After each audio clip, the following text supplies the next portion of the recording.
কয়েকদিন আগেই 30 কোটি টাকার বাজেটে তৈরি নেপোকিটের একটি মুভি সাইয়ারা রিলিজ হয় এবং যেটি 500 কোটির বেশি কালেকশন করে। এই যে রঙিন পর্দা, ঝলঝলে গ্ল্যামার, কোটি কোটি টাকার সিনেমা, কিন্তু এর আড়ালে কি শুধু ট্যালেন্ট লুকিয়ে থাকে নাকি একটা অদৃশ্য খেলা লুকিয়ে থাকে? বলিউড যেখানে নতুন নতুন স্টারদের জন্ম হয়, আবার বড় বড় স্টারদের পতনও হয়, এই খেলার রাজা কে সেটা কি আপনি অ্যাকচুয়ালি জানেন? তারা হলেন স্টার কিডরা এবং বড় বড় স্টার ফ্যামিলি। আজ আমরা তুলে ধরবো সেই ধরনের গল্পগুলো যা বলিউড আপনাকে কখনো জানতে দেয় না, সেই সব অন্ধকার গল্প, সেসব কালো সত্য যেগুলি বলিউড কখনোই আপনাকে প্রকাশ করে। ভারতের ফিল্ম ইন্ডাস্ট্রি বছরে প্রায় 2000-এর বেশি সিনেমা তৈরি করে, এর মধ্যে বলিউড সবচেয়ে বড় স্থানে। কিন্তু কে ঠিক করে দেয় কার সিনেমা চলবে এবং কার সিনেমা চলবে না? এখানে ক্ষমতা থাকে হাতে গোনা কয়েকটি প্রযোজক পরিবারের, অর্থাৎ প্রোডাকশন হাউসের। যেমন এর মধ্যে ইয়াশরাজ ফিল্মস, টি সিরিজ এবং ধর্মা প্রোডাকশনের মতো বড় বড় কোম্পানি। এরা শুধু সিনেমা বানায় না, এরা বানায় স্টার, এবং সেই স্টারদের তালিকায় প্রায়ই থাকে নিজেদের পরিবারের সন্তান। একজন সাধারণ অভিনেতা ইন্ডাস্ট্রিতে সুযোগ পেতে বছরের পর বছর ধরে লড়াই করেই যায়।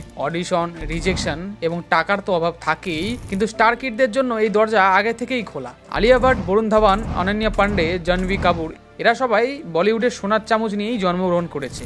কিন্তু প্রশ্ন হচ্ছে, এই সমস্ত সুবিধা পেয়ে তারা কি সত্যি ট্যালেন্টেড, নাকি তাদের স্টার বানানো হয়েছে জোর করে? এই ধরনের স্টার কিডদের নাম আপনি সিনেমা লঞ্চ হওয়ার আগেই শুনবেন। যেমন ধরুন শাহরুখ খানের মেয়ে কিংবা কাপুর পরিবারের সন্তান, যে কেউই এরা মুভি করার আগেই প্রচলিত হয়, কেননা তাদের পরিচয় রয়েছে নেপোকিট হিসেবে কিংবা বড় কোনো স্টারের ফ্যামিলির হাত ধরে। আর এর পিছনে একটা হাত রয়েছে পাপারাজিদের, কেননা পাপারাজি তাদের এয়ারপোর্টে, জিমে, রেস্টুরেন্টে সবসময় যেন ফলো করে যায়। এটা কি একটা কাকতালীয় বিষয় নয়, নাকি পরিকল্পিত একটা প্ররোচনা? মিডিয়া অনেক সময় প্রযোজক কিংবা সেলিব্রিটির পরিবারের সঙ্গে চুক্তি করে কাজ করে, যার ফলে সাধারণ দর্শকের মনে হয় তারা যে সেলিব্রিটি। সিনেমা রিলিজের আগেই তাদেরকে এমন ভাবে শো করা হয় যে তারা কি না কি। কিন্তু অপরদিকে যখন বলিউডে বহিরাগতরা ঢোকে, তাদের পথ অনেকটাই কঠিন। তারা বড় প্রযোজকের সাপোর্ট পায় না, বড় ডিরেক্টর কিংবা প্রডিউসারের সুযোগ সুবিধা পায় না, মিডিয়া হাইপ পায় না পায় কোনো টাকা পয়সার সাপোর্ট। অনেক সময় তাদের সিনেমা হলেই রিলিজ হয় না। 2020 সালে সুশান্ত সিং রাজপুতের মৃত্যুর পর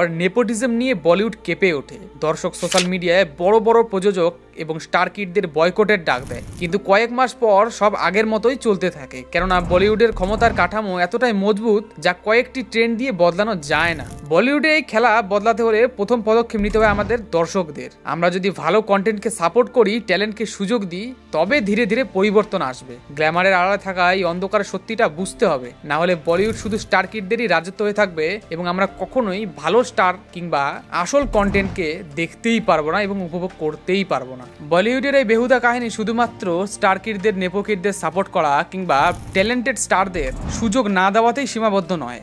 এই কাহিনী রয়েছে নতুন নতুন এবং বড় বড় সিঙ্গারদের নিয়েও। এমন তো অনেক সময় দেখেছেন আপনি, একজন গায়ক যার লেখা গান মানুষ গায়, কোটি কোটি ভিউ হয়, কিন্তু কিছুদিন পর হঠাৎ সে ইউটিউব থেকে গায়েব হয়ে যায়। তার আসলে হয়টা কি, সেটা কি আপনি কখনো ভেবে দেখেছেন?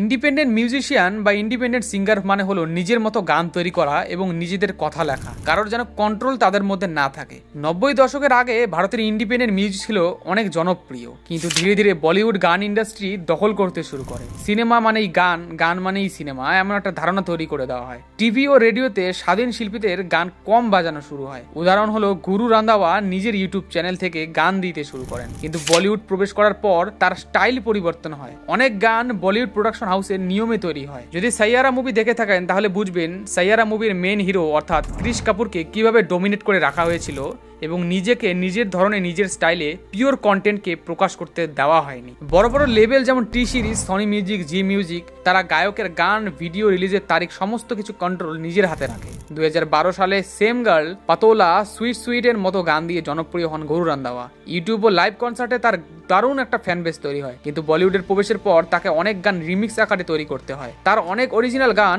বলিউডের ভার্সনে পরিবর্তিত হয়, যেখানে লিরিক্স ও সুরের পরিবর্তন করে সিনেমার সাথে মেশানো হয়। একটি সিস্টেম তখনই ভয় পায় যখন বাইরে থেকে কেউ এসে সিস্টেমের চেয়ে বেশি জনপ্রিয় হয়ে ওঠে। ইন্ডিপেন্ডেন্ট গান ইউটিউব ও সোশ্যাল মিডিয়ার ভাইরাল হবে, বলিউডের সিনেমার গান কম শোনা হবে। এজন্য বড় লেভেলরা স্বাধীন গায়কদের টেনে আনে, চুক্তিতে বেঁধে রাখে আর ধীরে ধীরে তাদের গান বলিউডের নিয়মে চালায়। বাদশাহ, নেহা কাক্কার ইন্ডিপেন্ডেন্ট থেকে বলিউডে গিয়ে একেবারে লেভেলের স্টাইল মানিয়ে নিয়েছে। ঠিক একইভাবে হানি সিং নিজের স্টাইলে জনপ্রিয় হলেও বলিউডে ঢুকে লেভেলের চাপের শিকার হন, এবং এরই পাশাপাশি গুরু রান্ধাও একই শিকার হন। বলিউডে ঢুকতে গেলে যেমন স্ট্রাগল করতেই হয়, টাকা পয়সা থাকতেই হয় এবং চেইন তো থাকতেই হয়, অরিজিনাল ট্যালেন্ট, অরিজিনাল কন্টেন্টকে ভ্যালু কতটা করা হবে তা ঠিক করবে বড় বড় প্রোডাকশন হাউসগুলি। আপনার ট্যালেন্ট থাকলেই যে হলো তা একেবারে ভুল। বলিউডের এই ডোমিনেটিং কাহিনীগুলি দেখে আপনার কি মনে হয় কমেন্টে অবশ্যই জানান, কারণ এই লড়াইটা শুধুমাত্র সিঙ্গারদের কিংবা নতুন নতুন ট্যালেন্টের উপরে ওঠার নয়। এই লড়াই হচ্ছে একটা হার্ডওয়ার্কিং জীবনের কাহিনী, যারা চেষ্টা ও পরিশ্রম করে যাচ্ছে ঠিকই, কিন্তু সফল হতে পারছে না এই ধরনের চক্রান্তের কারণে। ভিডিওটি যদি ভালো লেগে থাকে তাহলে অবশ্যই ভিডিওটিতে একটি লাইক দিয়ে আমাদের চ্যানেলকে সাবস্ক্রাইব করা ভুলবেন না। আর এর পরবর্তী ভিডিও আপনি কি চান সেটা কমেন্টে অবশ্যই জানাবেন।